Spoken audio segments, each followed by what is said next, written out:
তোমরা সবাই জানো আমার মায়ের বাড়িতে রথের উৎসব অনুষ্ঠিত হয় প্রতি বছরই। তার ছবি এবং সোজা রথের ভিডিও তোমরা অনেকেই দেখেছো, কিন্তু উল্টো রথের ভিডিওটা আমার পোস্ট করতে একটু দেরি হয়ে গেল।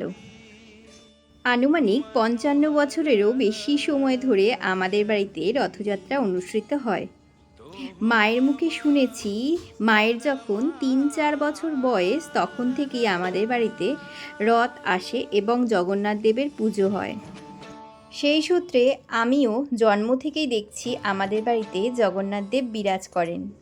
ভীষণ আনন্দ করে এবং জগন্নাথ দেবের পুজো করে 9টা দিন যে কিভাবে পার হয়ে যায় বোঝাই দেয়। বলতে গেলে জগন্নাথ দেবের মাসির বাড়ি হচ্ছে আমাদের বাড়ি। দিদা যখন আমাদের মধ্যে ছিলেন তখন তিনি ছিলেন জগন্নাথ দেবের মাসি। এখন তার অবর্তমানে জগন্নাথ দেবের পুজোর ভার পড়ে আমার মা এবং মামাদের ওপর। সেক্ষেত্রে এখন জগন্নাথ দেবের মাসি আমার মা। এভাবেই হয়তো জগন্নাথ দেবের আশীর্বাদে বংশানুক্রমে তার সেবা করার সুযোগ আমরা সব ভাই বোনেরাই পাব। যাই হোক, দেবের কৃপাদৃষ্টি যেন আমাদের ওপরে সর্বক্ষণ থাকে।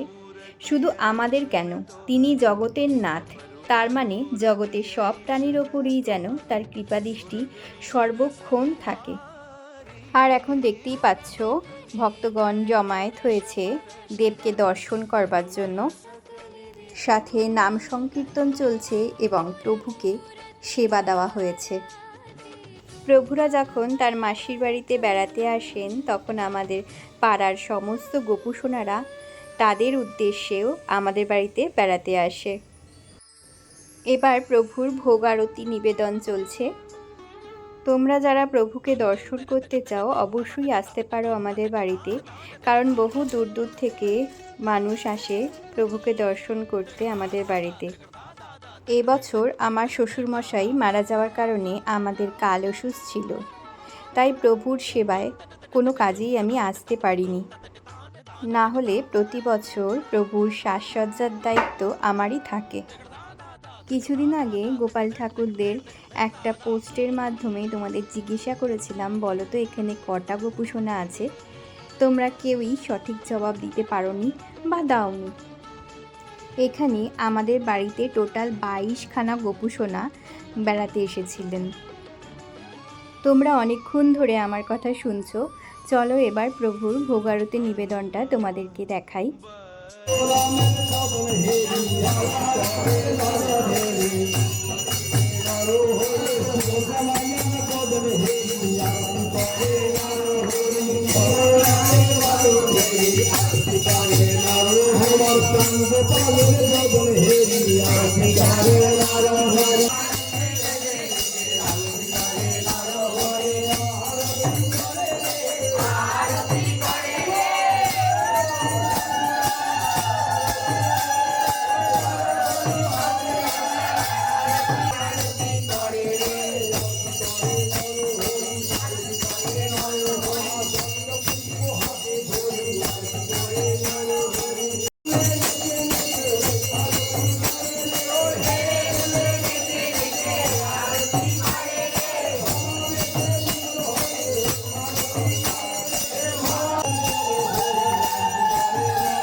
প্রতি বছরের মতন এবারও আমাদের ভোগ খাওয়ার আয়োজন করা হয়েছিল।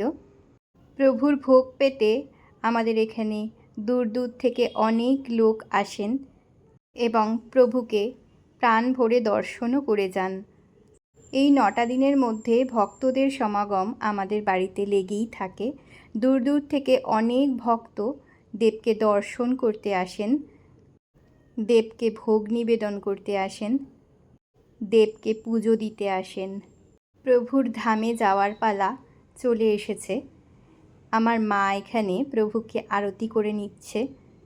আমার মায়ের মন এই সময় ভীষণ ভারাক্রান্ত থাকে, কারণ জগন্নাথ দেব আজ চলে যাচ্ছেন নিজ ধামে। সঙ্গে সবাই নাম সংকীর্তনেও মেতে উঠেছেন। প্রভুর পুষ্পরথ সাজানো হচ্ছে নানা রকম ফল ফলাদি এবং বাতাসা দিয়ে, যাতে পথে কোনো ভক্তরাই বঞ্চিত না হয় প্রভুর প্রসাদ পেতে। প্রভু রওনা দিলেন নিজ ধামের উদ্দেশ্যে। দেখতেই পাচ্ছ প্রভু আমার মায়ের কোলে রয়েছেন। কিছুদিন আগে মায়ের পায়ের অপারেশন হওয়ায় মায়ের পায়ের অবস্থাটা খুব বেশি ভালো নয়, বেশি জোর পান না, তাও খুব সাহস করে দেবকে কোলে নিয়েছেন। একে একে মা সুভদ্রা এবং প্রভু বলভদ্র দাদার সাথে নিজ ধামে পাড়ি দিতে বেরিয়ে পড়লেন। সত্যি এত আনন্দের মাঝে আজ কিন্তু মনটা সত্যিই ভারাক্রান্ত ছিল, শুধু মায়েরই নয় আমাদের সকলের। প্রভুকে শুধু একটাই প্রার্থনা করব, হে জগতের নাথ, তুমি সবাইকে সুস্থ রেখো, সবার মঙ্গল করো। আমাদের উপরে এভাবেই যেন তোমার কৃপাদৃষ্টি সর্বদা থাকে এবং যুগ যুগ ধরে যেন তোমার পদসেবা আমরা সবাই মিলে করতে পারি। প্রভুরা রথে চড়ে নিজের ধামে ফেরার জন্য একদম তৈরি, শুধু দড়িতেই টান দেওয়ার পালা এবার। সব ভক্তবৃন্দ দড়ি ধরে দাঁড়িয়ে পড়েছেন প্রভুকে ধামের উদ্দেশ্যে রওনা করবার জন্য, প্রভুকে কিছুটা পথ এগিয়ে দেওয়ার জন্য। আমিও ব্যতিক্রম ছিলাম না, আমিও দাঁড়িয়ে পড়েছিলাম প্রভুকে একটু এগিয়ে দেওয়ার জন্য।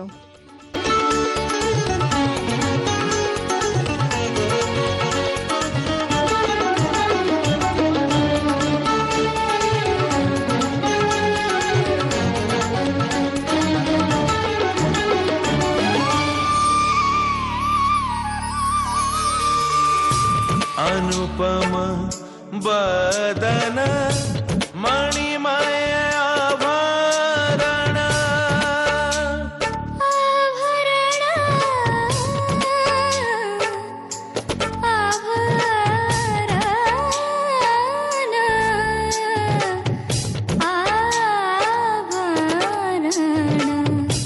अनुपम बदन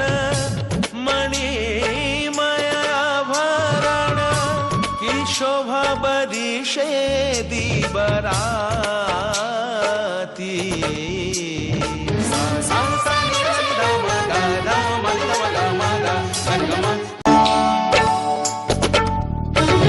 मधुर मूर्ति मनोहरति तु मम परमरत